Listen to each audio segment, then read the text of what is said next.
3, 2, 1. Let light in. Feel the peace.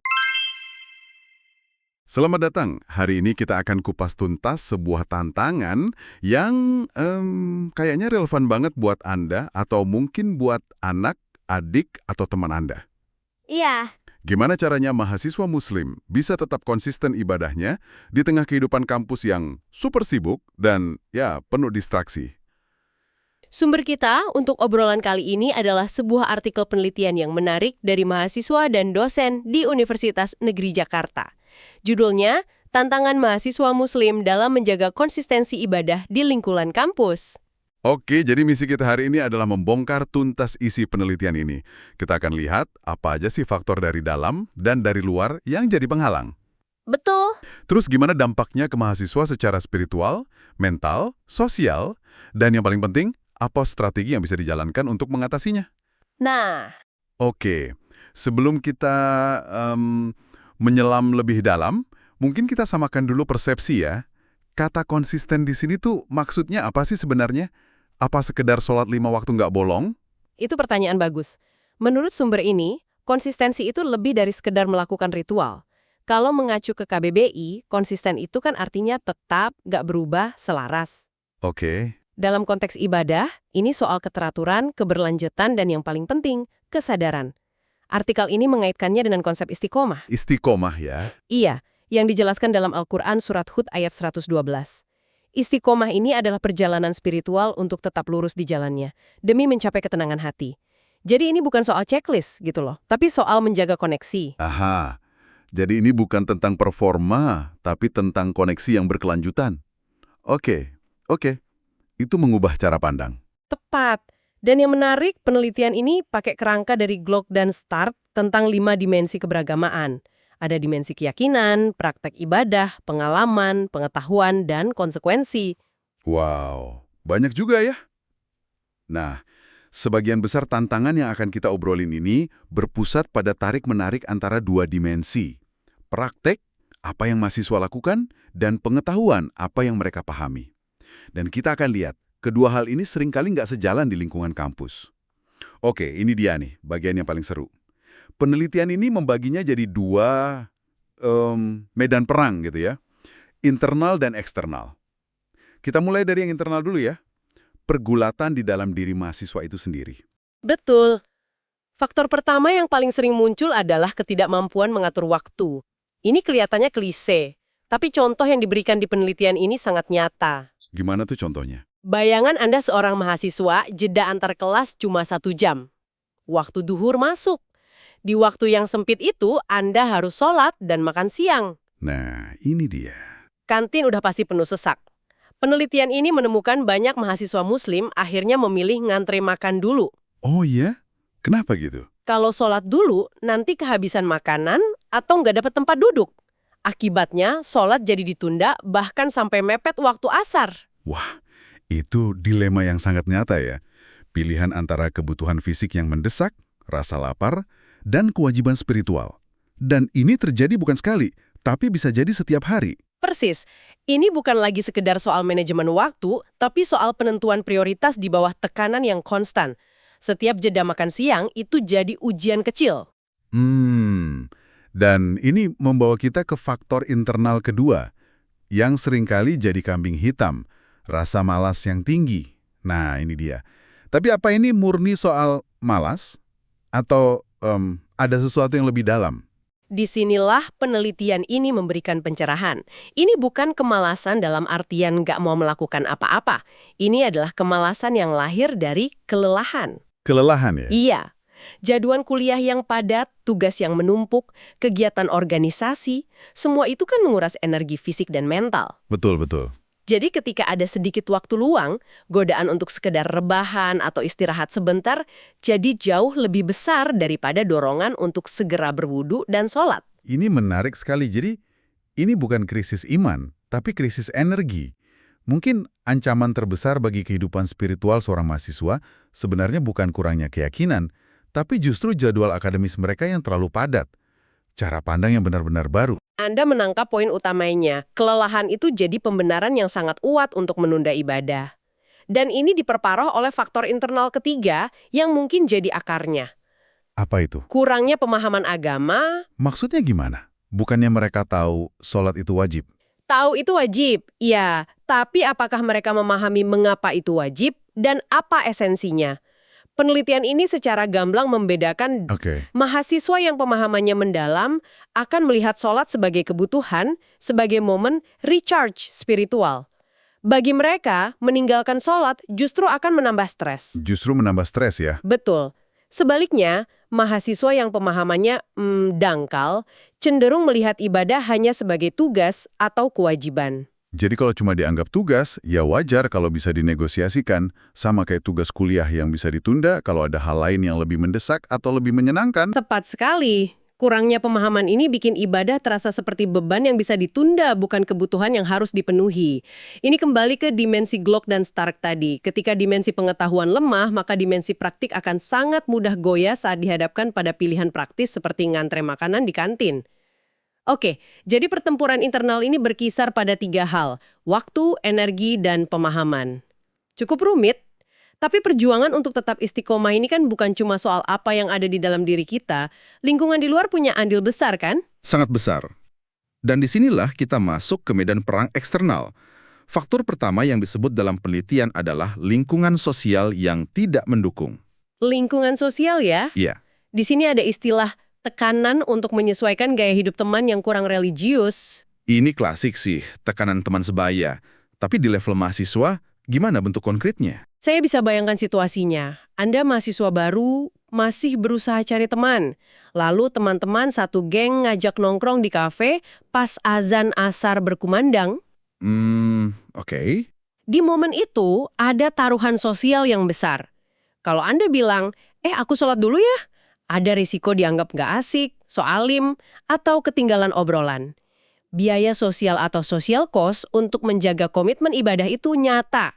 Jadi bukan cuma sekedar ikut-ikutan ya. Bukan. Yang menarik, penelitian ini menyinggung teori adaptasi religius. Teori ini bilang, saat individu menghadapi hambatan keagamaan, mereka akan beradaptasi. Adaptasi yang positif adalah mencari komunitas yang mendukung. Oke. Tapi kalau lingkungan pertemanan yang dominan justru sebaliknya, adaptasi yang terjadi bisa jadi negatif, yaitu mengurangi praktik ibadah agar bisa diterima secara sosial. Ini adalah mekanisme bertahan hidup di lingkungan sosial yang baru. Wow, jadi sebuah strategi adaptasi yang nggak disadari. Dan tekanan ini diperkuat lagi oleh faktor eksternal kedua yang disebut di sini. Godaan pergaulan bebas. Penelitian ini menggambarkannya sebagai lingkungan yang sangat bebas, bahkan sampai menyebut mahasiswa bebas merokok di area kampus. Sebentar, saya mau sedikit kritis di sini. Silakan. Apa benar ada hubungan langsung antara melihat orang merokok dengan seorang mahasiswa jadi malas sholat? Apa mekanisme di baliknya? Pertanyaan yang sangat tajam. Tentu nggak ada hubungan sebab akibat langsung. Mekanisme yang coba digambarkan oleh penelitian ini adalah soal pergeseran norma dan prioritas. Pergeseran prioritas. Betul. Lingkungan kampus yang serba bebas menciptakan atmosfer di mana kesenangan duniawi, nongkrong, pacaran, mengejar hobi, menjadi prioritas utama dan dinormalisasi. Iya. Ibadah yang menuntut disiplin dan jeda dari kesenangan itu jadi terlihat kurang keren atau dianggap penghalang. Jadi kebebasan itu bukan soal rokoknya, tapi soal budaya yang mengutamakan gratifikasi instan. Oke, masuk akal. Ini tentang pergeseran fokus. Dan ini diperparah oleh faktor eksternal terakhir, prioritas pada hiburan dan teknologi. Ini relevan banget di zaman sekarang ya. Banget. Waktu luang yang seharusnya bisa untuk sholat sunnah atau zikir, malah habis untuk scrolling media sosial atau main game. Dan kalau kita hubungkan semua faktor ini, kita akan melihat sebuah badai yang sempurna. Bayangkan, seorang mahasiswa yang sudah lelah secara fisik dan mental. Itu faktor internal. Betul. Lalu dia berada di tengah lingkungan pertemanan yang nggak memprioritaskan ibadah, terus di tangannya ada gawai yang menawarkan hiburan instan tanpa batas. 2 faktor eksternal. Nah, Kombinasi ini membuat keputusan untuk menunda sholat menjadi pilihan yang paling mudah dan paling menarik. Teknologi bukan musuhnya, tapi ia menjadi akselerator atau pempercepat penundaan. jadi kita sudah punya gambaran tentang badai yang sempurna ini. Pertanyaannya, apa yang terjadi ketika kapal, yaitu konsistensi ibadah, mulai goyah dan kemasukan air? Apa konsekuensi nyatanya? penelitian ini membaginya ke dalam 3 dampak besar. Pertama, tentu saja, dampak spiritual. Ini yang paling jelas. Oke. Mahasiswa merasa jauh dari Tuhan, mulai muncul keraguan dalam beragama, merasa hidupnya hampa, dan kehilangan arah.